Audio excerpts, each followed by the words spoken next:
Tonight we've got Copper River Salmon, sockeye from the Pacific Northwest. We're going to be doing a creme fraiche dijonaise sauce over roasted salmon with roasted asparagus.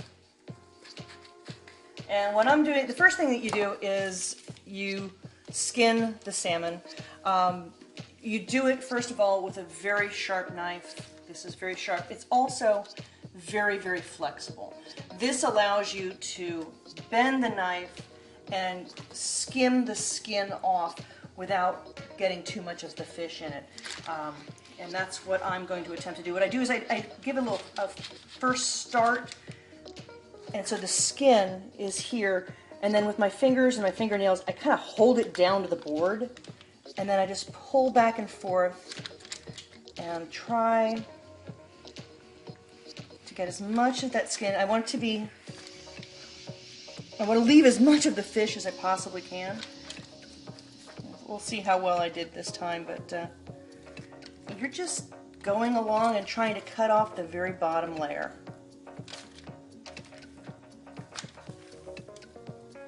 And there we go. Okay, the next part of this is the asparagus. A lot of people like to just cut off the stems, whatnot. What I actually like to do is let the asparagus tell you where it's done by just bending it and letting it snap off on its own. It's going to be different for each stem. Some of it's going to be big, some of it's short, some of it's kind of long. At that point, I'm just going to put it on a pan. We're going to coat it with olive oil and some salt. And I'll just rub it around a little bit, get it coated with the olive oil and salt. And this is going to go into a what degree oven? 475. 475, and that's the same temperature that we're cooking the fish at. Precisely. Okay. And last bit of touch here is lemon zest, little micro grater. Absolutely love this guy.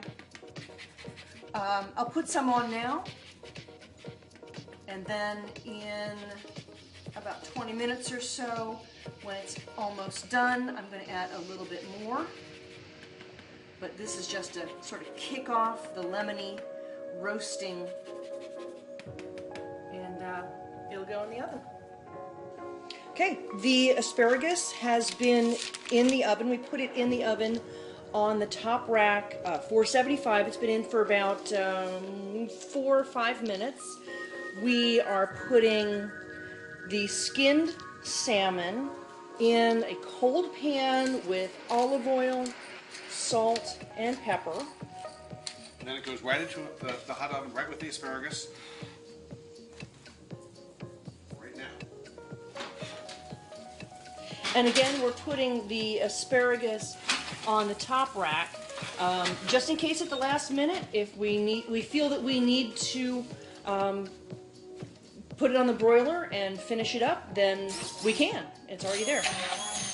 Now, the cream sauce. Yes. What do we have here? This is heavy whipping cream that I whipped for about 3 minutes. This is about the consistency that you're going to want. Yeah, that's lovely. I stuck my finger in it and had a little taste. It's wonderful. So how much whipping cream did you start off with? About half a cup, 3/4 of a cup, I'd Okay. say.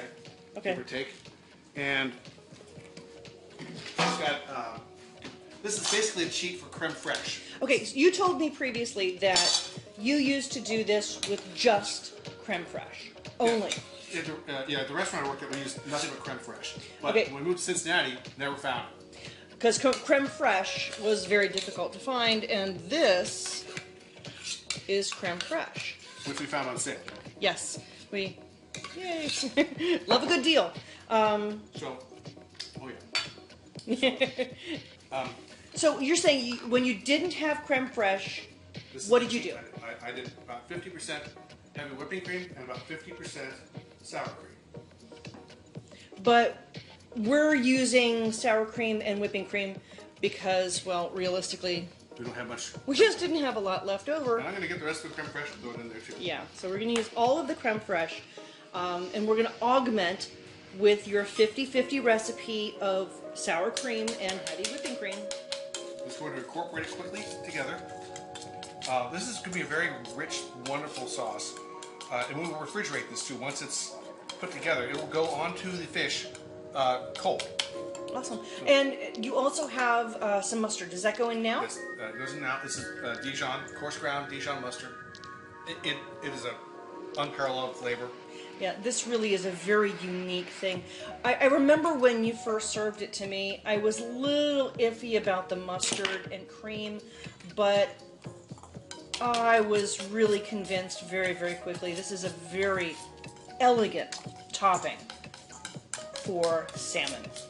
Okay, the asparagus has been in for about 5 minutes longer than the fish. The fish is just about ready, and we're going to add a little more fresh zest on top of the asparagus, which has been salted and has been cooking at 475, about 15 minutes tops right now. You're going to also do a little bit, once you've got most of the zest on there, we're going to put a little more lemon juice just straight on there, just to really make it bright and give you that good citrus. Yep, without it being too acidic. Right. It should be very nice. And we're keeping it right on there so it stays warm. The fish should be perfect right now.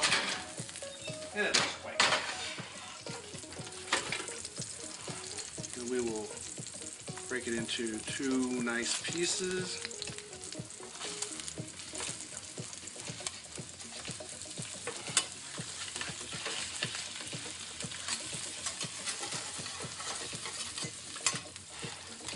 Is this a non-stick pan? This is not a non-stick pan.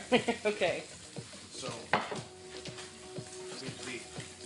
but it's a good pan, and it was oiled, and fish should come off really nice. Awesome. And we need our creme fraiche sauce. Right, which we have put in the refrigerator and is now coming out. Yeah, we kept that cold, and we're going to need to put our asparagus on the plate. Plates are warm. Plates are always warm. Right. We always put the plates in the microwave oven for at least 2 minutes, and it's a really nice presentation. It's a very nice thing, unless you're doing a salad, and we usually want the plates to be cool, but and yes, we can put the plates in the freezer for salad. Yes, and we have done that too. Very nice. And the asparagus is not overcooked. There's nothing worse than soggy, mushy asparagus. That's low carb and beautiful. That's wonderful. Time for Dinner's dinner. ready. Dinner is ready.